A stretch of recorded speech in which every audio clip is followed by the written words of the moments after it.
The explosion from Chief Thompson's demolitions shook the entire mountainside, sending rocks and debris cascading down the slopes while silencing at least 4 Taliban fighting positions permanently. The blast created a brief moment of shocked silence across the battlefield before enemy fire resumed with increased desperation. Maria used those precious seconds to relocate to a new shooting position, knowing the Taliban fighters would concentrate their efforts on her previous location. From her new vantage point behind a different cluster of rocks, Maria could see the devastating effect of Thompson's explosive expertise. The eastern ridgeline where several enemy fighters had been positioned now showed a fresh rock slide and no signs of movement. The tactical balance was beginning to shift, but slowly, and the SEAL team remained outnumbered by at least 20-1 despite their recent successes. Lieutenant Commander Morrison coordinated his team's defensive fire while monitoring their ammunition situation. Each team member had started the mission with a combat load designed for reconnaissance operations, not sustained firefight against superior numbers. They were burning through ammunition at an unsustainable rate, with some team members already down to their last few magazines. Time and firepower were both working against them. Rodriguez continued monitoring communications while engaging enemy targets with his carbine. Taliban radio traffic had increased significantly after the explosion, with multiple voices reporting casualties and requesting reinforcements. The enemy was taking this engagement seriously, possibly recognizing they were fighting an elite American unit rather than a routine patrol. Additional enemy forces were definitely approaching their position. Through her rifle scope, Maria observed Taliban fighters attempting to reposition themselves to replace the casualties from Thompson's demolition work. She methodically engaged each visible target, her shooting rhythm now perfectly synchronized with the tactical demands of the situation. Each shot had to count, as missing would waste precious ammunition while allowing enemies to threaten her teammates. Her 5th confirmed kill came at 650 meters, eliminating a Taliban fighter who had been setting up a rocket-propelled grenade launcher. The RPG would have been devastating against the SEAL team's limited cover, potentially killing multiple team members with a single shot. Maria's intervention prevented that catastrophe while demonstrating the tactical value of precision marksmanship in close-quarters mountain combat. Hospital Corpsman Mitchell had stabilized Petty Officer Parks wound sufficiently for him to contribute defensive fire despite his injury. Every rifle was crucial now, as the Taliban fighters were beginning to coordinate more sophisticated attacks that required maximum defensive firepower. Park's position allowed him to cover approaches that other team members couldn't observe effectively. Chief Thompson returned from his demolition mission with intelligence about enemy dispositions and additional tactical opportunities. Several more Taliban positions could be eliminated using explosives, but reaching them would require crossing areas exposed to enemy observation and fire. The team needed to create diversions or suppressive fire to allow him to maneuver safely. Maria's 6th shot eliminated another enemy machine gunner whose weapon had been causing significant problems for the SEAL team's defensive efforts. The Taliban fighter had been using a PCAM machine gun from a position that dominated several approach routes, making movement extremely dangerous for the Americans. With that threat eliminated, the team's tactical mobility improved considerably. The weather conditions that had prevented air support were beginning to work in the SEAL team's favor as visibility decreased, and wind patterns made enemy shooting more difficult. Taliban fighters were less accurate at longer ranges, while Maria's training and equipment allowed her to maintain precision despite deteriorating conditions. Her technological and training advantages were becoming more significant as the engagement continued. Morrison made the tactical decision to begin a fighting withdrawal toward a more defensible position he had identified during their initial reconnaissance.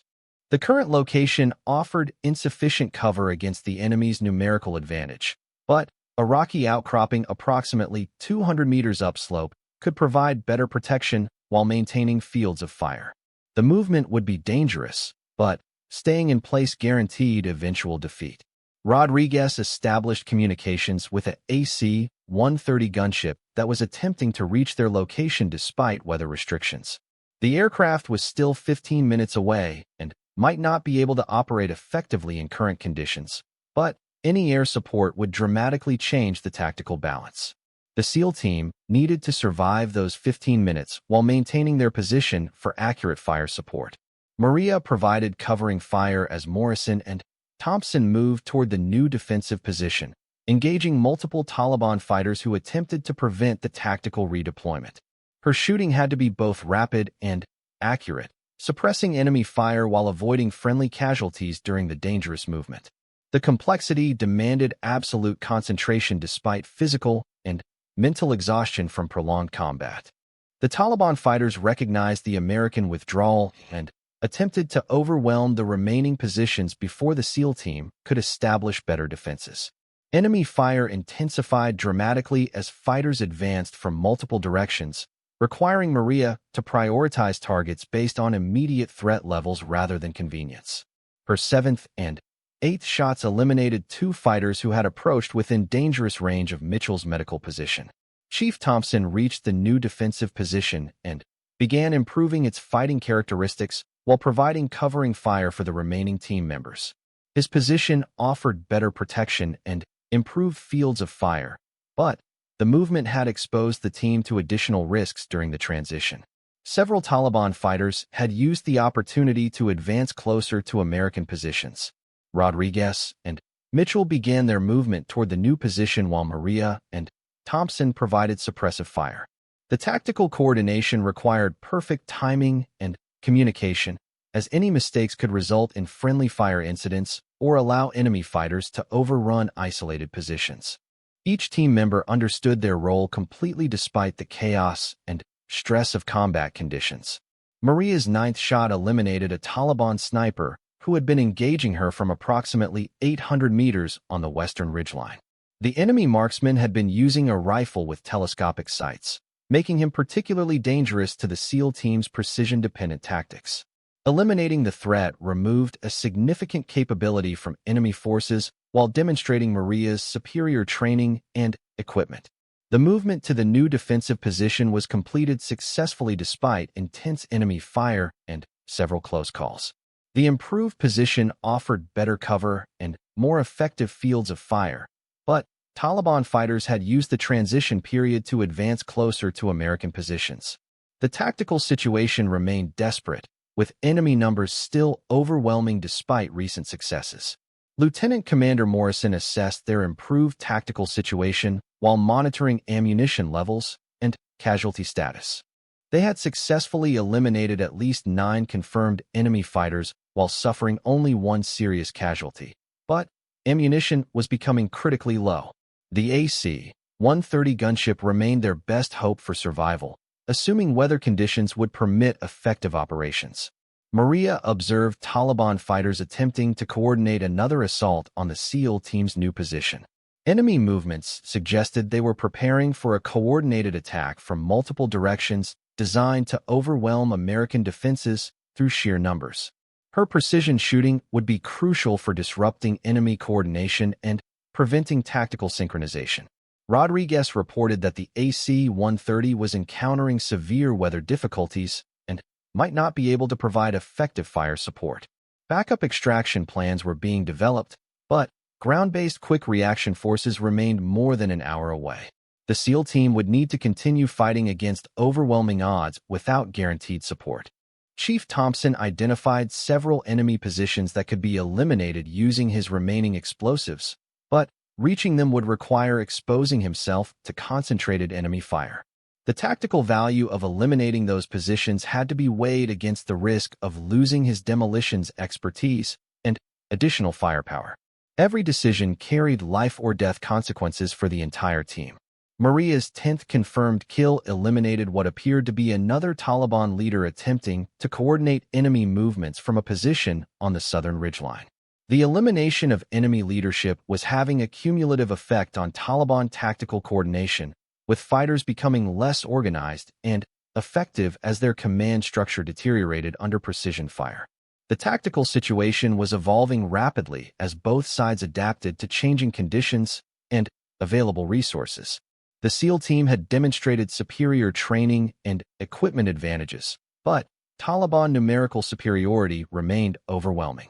Time continued working against the Americans as ammunition supplies dwindled and enemy reinforcements approached their position. Hospital Corpsman Mitchell reported that Petty Officer Park's condition was stable but required evacuation within the next few hours. Medical supplies were also running low, limiting options for treating additional casualties if the fighting continued. Every aspect of their tactical situation emphasized the need for resolution within a very limited time frame. Maria prepared for what might be the final phase of the engagement as Taliban fighters massed for what appeared to be a coordinated assault on the American position. Her ammunition was running low, but each shot would continue to be precisely aimed and carefully executed. The outcome of this battle would depend on maintaining the tactical advantages they had created through superior training and discipline. The first shots came from the ridgeline to their east, muzzle flashes winking like deadly stars in the growing daylight. Maria pressed herself deeper into her rocky position as bullets whined overhead and sparked off stones around her. The SEAL team had walked directly into a carefully planned ambush, with Taliban fighters positioned on three sides of their observation point. What should have been a routine reconnaissance mission had become a fight for survival against overwhelming odds. Lieutenant Commander Morrison's voice cut through the chaos on their tactical radio, calling for immediate air support while directing his team's response to the ambush. But the nearest attack aircraft were 30 minutes away, and helicopter gunships couldn't operate in the deteriorating weather conditions. The team was alone, outnumbered, and trapped in a killing zone that had been prepared specifically for them. Rodriguez worked frantically with his communications equipment, trying to establish contact with headquarters while incoming fire forced him to take cover behind increasingly inadequate protection. Enemy fighters had positioned themselves to create intersecting fields of fire that made movement nearly impossible. Every rock formation and natural shelter had been plotted and targeted, leaving the SEAL team with limited options for maneuver or escape. Maria studied the enemy positions through her rifle scope, identifying muzzle flashes and calculating ranges to potential targets. The Taliban fighters were well disciplined, firing in controlled bursts rather than wasting ammunition on wild shooting. Their positions showed careful planning and professional military knowledge that suggested this wasn't a chance encounter, but a deliberate trap set specifically for coalition special operations forces. Chief Thompson crawled toward Morrison's position while machine gun bullets churned the ground around him. His explosive ordnance expertise might be crucial for clearing enemy positions or creating escape routes. But first they needed to survive the initial assault. The enemy fire was intensifying as more fighters joined the attack from previously hidden positions throughout the surrounding hills. Through her scope, Maria could see enemy fighters moving between positions on the eastern ridgeline, trying to flank the SEAL team's defensive position. She estimated at least 20 Taliban fighters were participating in the coordinated attack, with more possibly approaching from directions not yet visible. The mathematical reality was stark: 12 Americans against what appeared to be a full company of enemy forces on terrain that favored the defenders. Hospital Corpsman Mitchell had taken cover near a wounded team member who had been hit during the initial volley of enemy fire. Petty Officer Park was conscious, but bleeding from a leg wound that required immediate medical attention. Under these conditions, treating casualties while under direct enemy fire tested every aspect of her medical and combat training. Each movement exposed her to additional risk while trying to save her teammate's life. The compound that had been their original target now seemed like a secondary concern compared to immediate survival. Hassan might still be present in the building below, but capturing him had become impossible under current circumstances. The mission parameters had changed completely, shifting from offensive operations to defensive survival against superior enemy numbers. Maria identified her first target, a Taliban fighter positioned approximately 600 meters away on the eastern ridge. The man was using a rock outcropping for cover while directing fire at Chief Thompson's position. Through her scope's magnification, she could see his face clearly as he leaned out to aim his AK-47 at her teammates. She controlled her breathing, aligned her crosshairs carefully, and squeezed the trigger smoothly. The shot struck the Taliban fighter's center mass, spinning him away from his position and silencing his rifle immediately. One enemy down, but at least 29 more were still shooting at her team. Maria quickly identified her next target, while working the bolt on her rifle to chamber another round.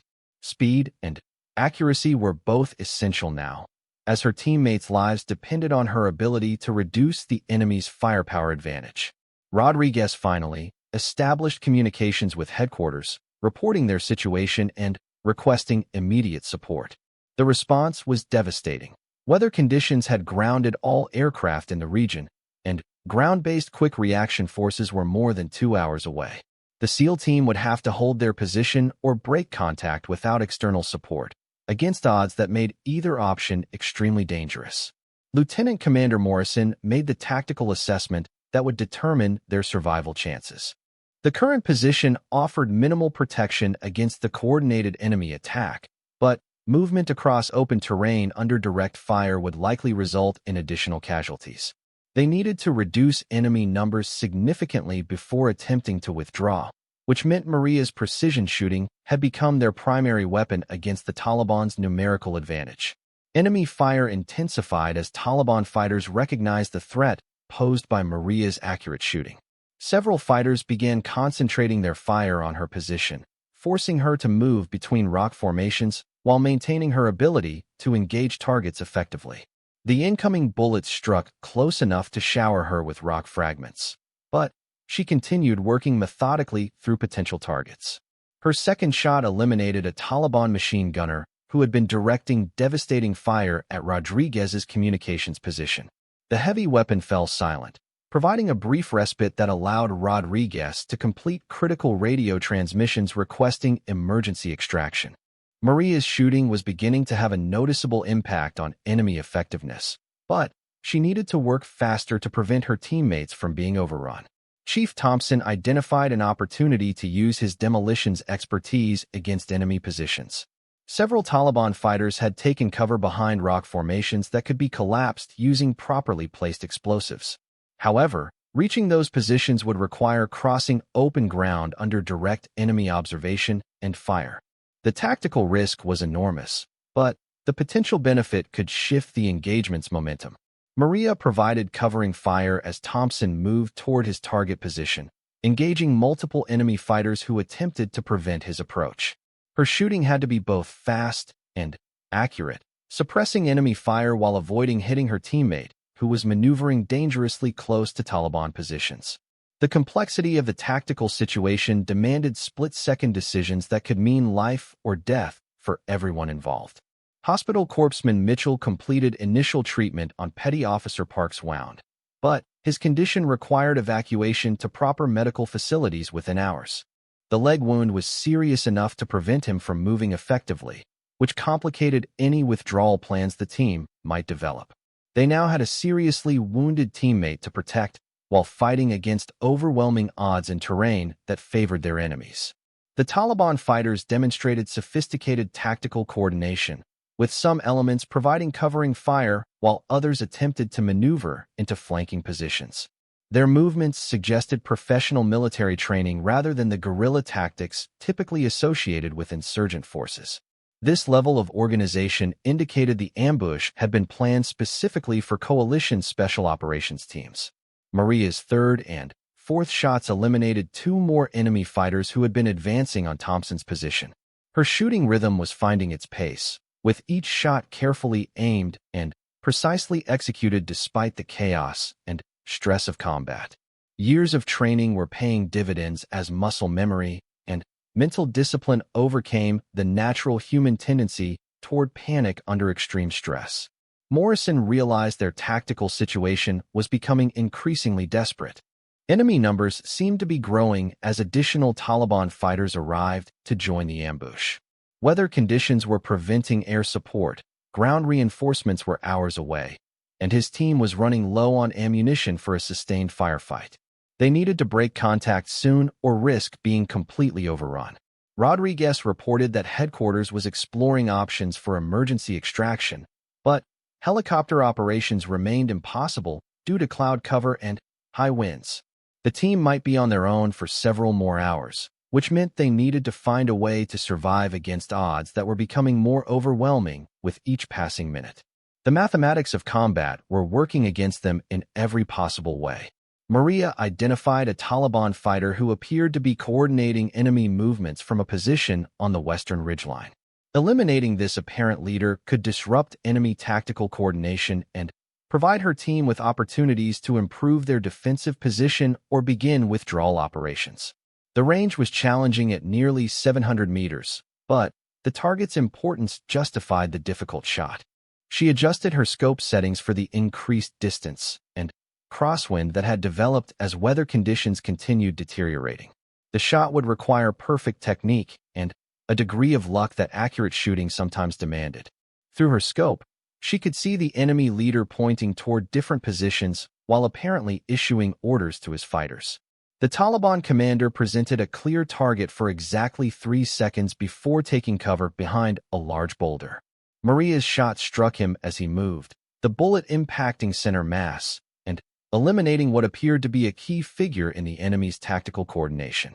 Almost immediately, the intensity and organization of enemy fire began to decrease as subordinate fighters struggled to maintain their attack without leadership. Chief Thompson reached his target position and began placing demolition charges that could collapse the rock formation sheltering several enemy fighters. His actions were drawing concentrated fire from Taliban positions, but Maria's continued precision shooting was keeping enough enemies suppressed to allow him to complete his mission. The teamwork between sniper and demolitions expert was creating opportunities that neither could achieve alone. The tactical situation remained desperate, but small improvements were beginning to accumulate into meaningful advantages. Enemy leadership was disrupted, several key fighters had been eliminated, and Thompson's explosives were about to reduce enemy numbers further. However, time was working against the SEAL team as ammunition supplies dwindled and additional Taliban reinforcements continued arriving. The target compound appeared exactly as the intelligence photos had shown, but something felt wrong. Maria studied the structure through her scope from their concealed position on the opposite ridgeline, noting details that satellite imagery couldn't capture. The building seemed too quiet, too perfect, like a stage set waiting for actors to arrive. After 4 hours of careful movement through increasingly treacherous terrain, they had reached their observation point just as the first hints of dawn began to lighten the eastern sky.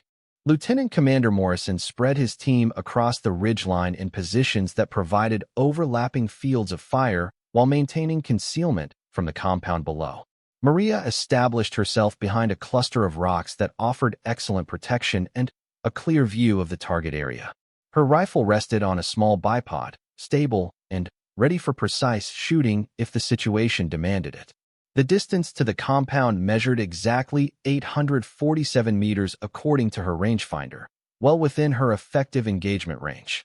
Through her scope, she could see no signs of life around the compound.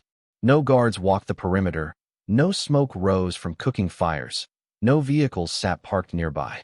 For a location supposedly housing a high-value Taliban commander, the place looked abandoned. Intelligence had suggested Hassan traveled with at least a dozen bodyguards and support personnel, but the compound appeared completely deserted. Rodriguez monitored communications frequencies while Chief Thompson scanned the surrounding area for signs of enemy movement.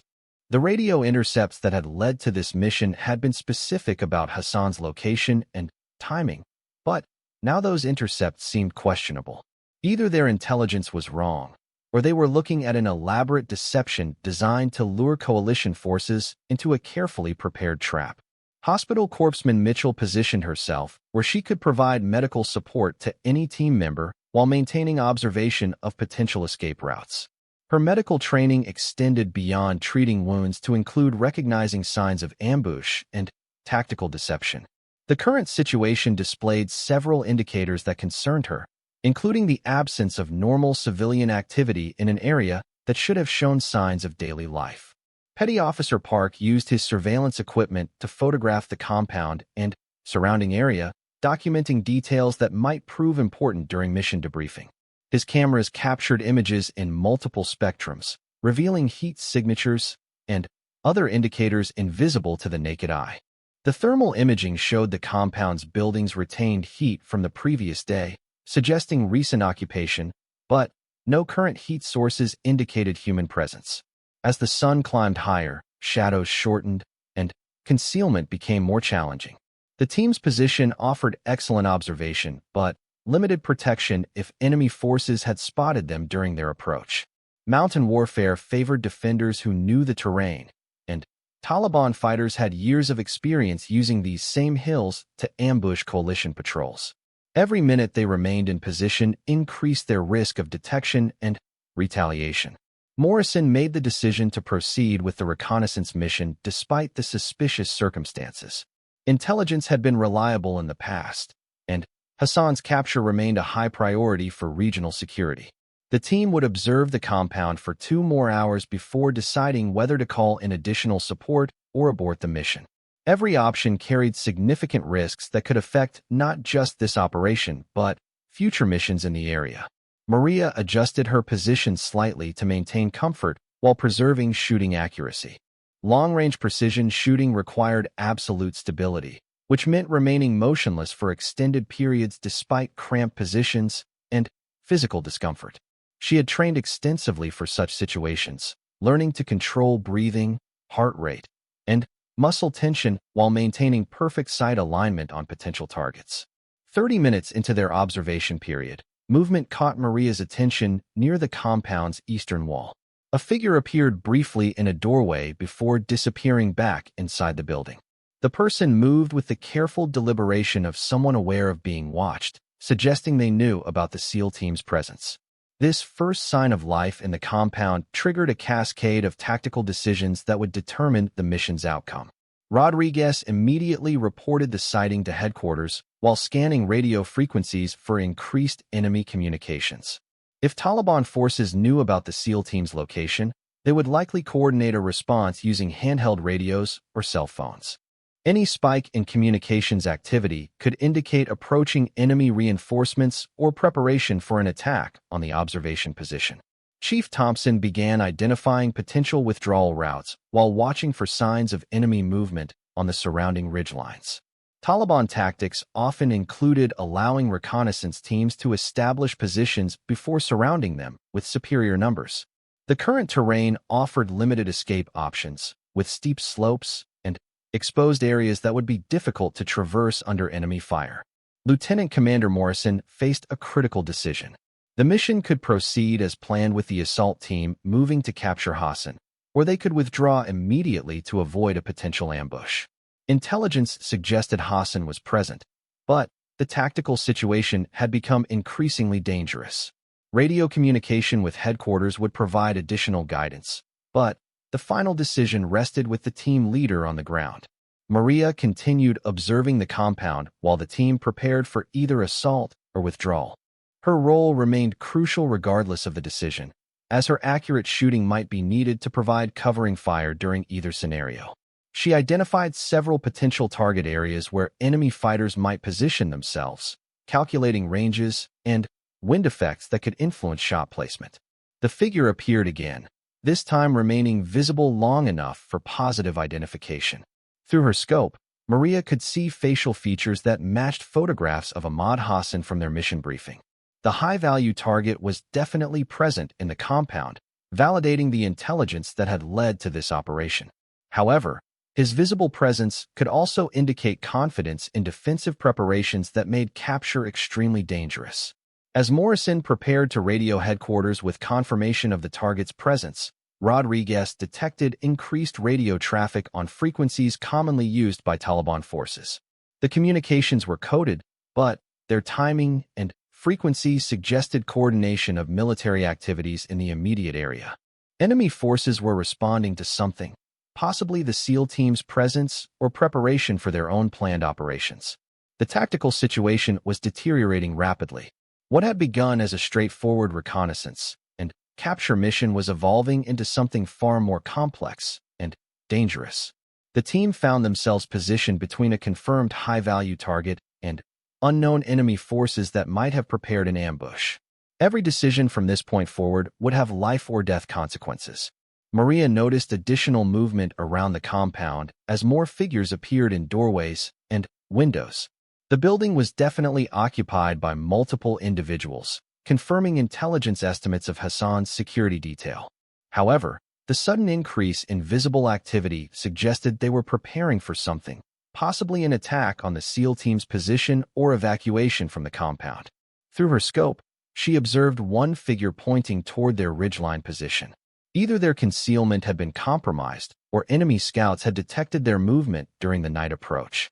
Taliban fighters were experienced at spotting coalition forces in mountainous terrain, using local knowledge and years of combat experience to identify threats that might escape less trained observers. Chief Thompson spotted movement on a distant ridgeline that could indicate enemy forces positioning themselves for an attack. The figures were too far away for positive identification, but their movements suggested military training rather than civilian activity. If Taliban reinforcements were arriving to support the compound's defense, the SEAL team could soon face overwhelming numbers in a location that favored the enemy. Morrison made the decision that would define the remainder of their mission. Rather than withdraw immediately, they would attempt to capture Hassan before enemy reinforcements could arrive. The window of opportunity was closing rapidly, but the intelligence value of the target justified the increased risk. Rodriguez transmitted their intentions to headquarters while the team prepared for immediate assault on the compound. Maria adjusted her rifle settings for the longer engagement ranges they were likely to encounter. Her role would shift from observation to active combat support, providing precision fire to eliminate threats and protect her teammates during their assault on the compound. The distance and terrain would challenge her shooting skills in ways that training exercises could never replicate. As the team prepared to move from their observation positions toward the compound, Maria took a final look through her scope at the surrounding terrain. The tactical situation was about to become significantly more complicated, with enemy forces potentially approaching from multiple directions while her team exposed themselves during the assault. Everything she had learned about mountain warfare and precision shooting was about to be tested under the most demanding conditions imaginable. The mission was no longer just about capturing Ahmad Hassan. It had become a race against time and superior enemy numbers, with survival depending on perfect execution of tactics and techniques they had practiced countless times, but never under circumstances this dangerous.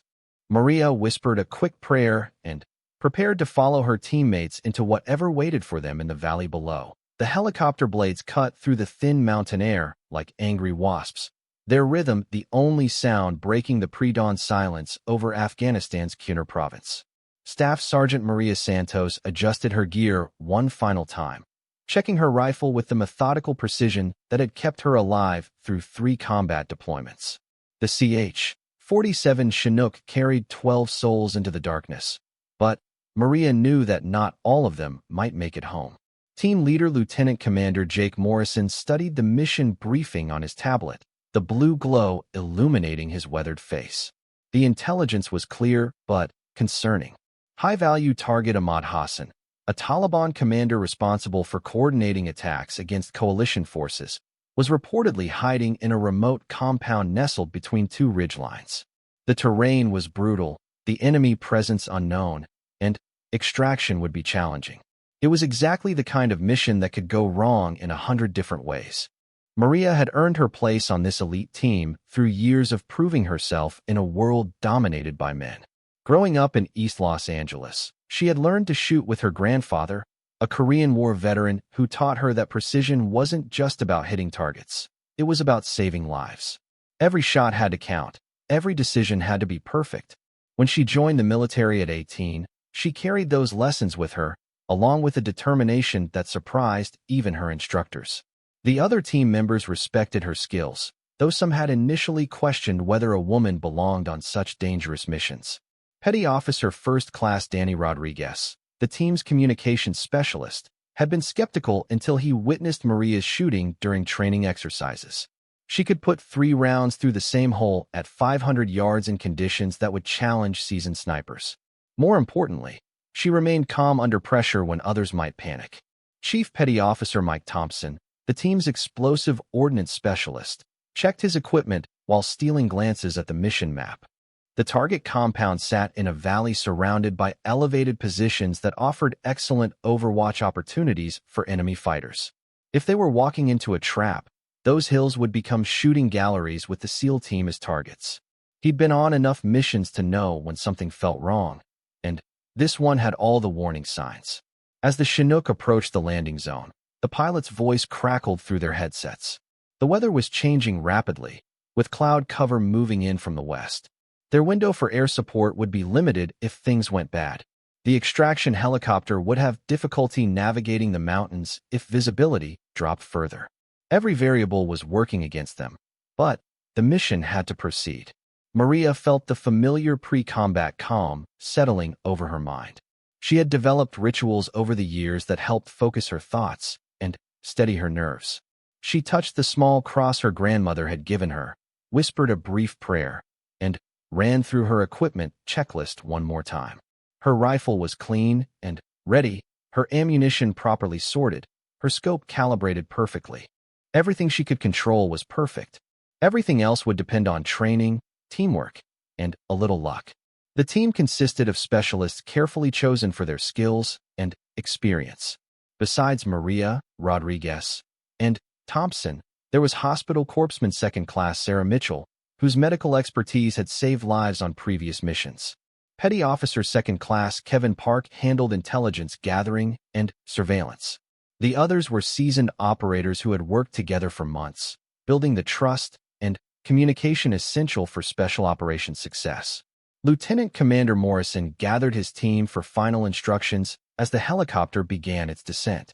The plan was straightforward but dangerous. They would insert 2 kilometers from the target compound, move through the mountains during darkness, establish observation positions, and conduct reconnaissance to confirm the target's presence. If Hassan was there, they would call in additional support and execute the capture mission. If intelligence was wrong, they would withdraw without engaging. The compound itself was a traditional Afghan structure built into the hillside, with thick walls and limited access points. Intelligence suggested Hassan had chosen the location specifically because it was easily defended and difficult to attack. Previous attempts to capture him had failed because informants warned him of approaching coalition forces. This time, the mission was classified at the highest levels, with only a few people knowing the true objective. Maria understood her role perfectly. As the team's primary marksman, she would provide overwatch and long-range support. Her position would be crucial if the mission went bad and the team needed covering fire to escape. She had studied the terrain maps extensively, identifying possible sniper positions and escape routes. The surrounding ridgelines offered excellent fields of fire, but also exposed her to enemy observation. It was a calculated risk that came with the job. The helicopter touched down in a cloud of dust and debris, its rotors whipping the sparse vegetation into a frenzy. The team moved quickly into the darkness, their night vision goggles turning the alien landscape into a green-tinted maze of rocks and shadows. Within minutes, the Chinook was gone, leaving them alone in hostile territory with only their training and each other for protection. Moving through the mountains required careful navigation and constant vigilance. The terrain was treacherous, with loose rocks and hidden crevices that could injure team members or create noise that would alert enemy forces. Each step had to be deliberate and quiet. They moved in a tactical formation that allowed mutual support while minimizing their profile against the night sky. Maria took point initially, her experience in mountain warfare making her the best choice for navigation through the difficult terrain. She had spent countless hours studying topographical maps and satellite imagery, memorizing landmarks and potential hazards. Her route selection would determine whether they reached their objective undetected or walked into an ambush that could destroy the entire team. The intelligence briefing had mentioned possible enemy patrols in the area, but the exact numbers and locations remained unknown. Taliban fighters knew these mountains intimately, having fought coalition forces here for years. They used the terrain to their advantage, setting ambushes in choke points and escape routes that made pursuit nearly impossible. The SEAL team was entering their backyard, where every advantage belonged to the enemy. As they climbed higher into the mountains, the air grew thinner and colder. Each team member carried approximately 60 pounds of equipment, including weapons, ammunition, medical supplies, communications gear, and survival equipment. The physical demands were enormous, requiring exceptional conditioning and mental toughness. Maria had trained for months to build the endurance necessary for such missions, running with weighted packs and practicing shooting techniques at altitude. 2 hours into the movement, they reached a checkpoint where Morrison called for a brief halt to check their position and assess the situation. The target compound was still several kilometers away, but they were making good progress despite the challenging terrain. Radio communication with headquarters confirmed that weather conditions were deteriorating as predicted, which could complicate extraction if they needed emergency support. The team's communications specialist, Rodriguez, monitored multiple radio frequencies for signs of enemy activity. Taliban fighters often used handheld radios to coordinate movements and share intelligence about coalition operations. Any increase in radio chatter could indicate that their presence had been detected. So far, the airwaves remained quiet, suggesting they had maintained the element of surprise. Maria studied the terrain ahead through her rifle scope, using its magnification to identify potential threats and plan their continued movement. The path to their objective wound through several narrow passages between rock formations that could easily hide enemy positions. Each potential ambush site had to be carefully observed and avoided or cleared before the team could proceed safely. Chief Thompson kept watch on their back trail, ensuring they weren't being followed by enemy scouts. Taliban tactics often included allowing small units to pass before attacking them from behind, cutting off escape routes, and creating deadly crossfire situations. His experience in counter-ambush techniques made him invaluable for protecting the team's withdrawal options if the mission went wrong. The mission timeline allowed for 6 hours of movement, reconnaissance, and possible target engagement before they had to begin withdrawal to the extraction point. Weather predictions suggested they had even less time before cloud cover made helicopter operations impossible. Every minute counted, and any delays could strand them in enemy territory without support or extraction options. As they prepared to resume movement toward the target compound, Maria felt the weight of responsibility settling on her shoulders. Her shooting skills might be the difference between mission success and catastrophe. In the darkness ahead lay answers to questions that could save American lives or cost them everything they had worked to achieve.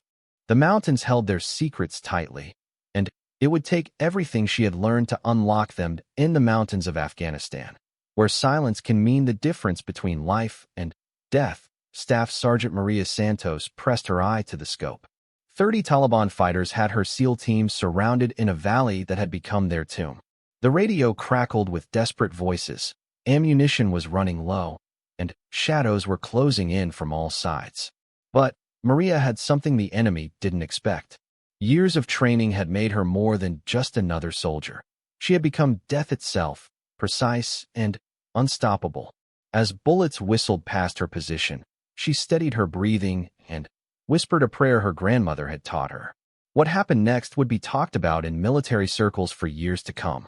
A single sniper, a woman who wasn't supposed to be there, would turn an impossible situation into a legend.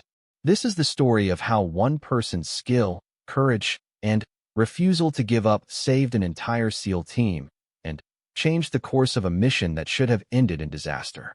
The mountains were about to witness something extraordinary.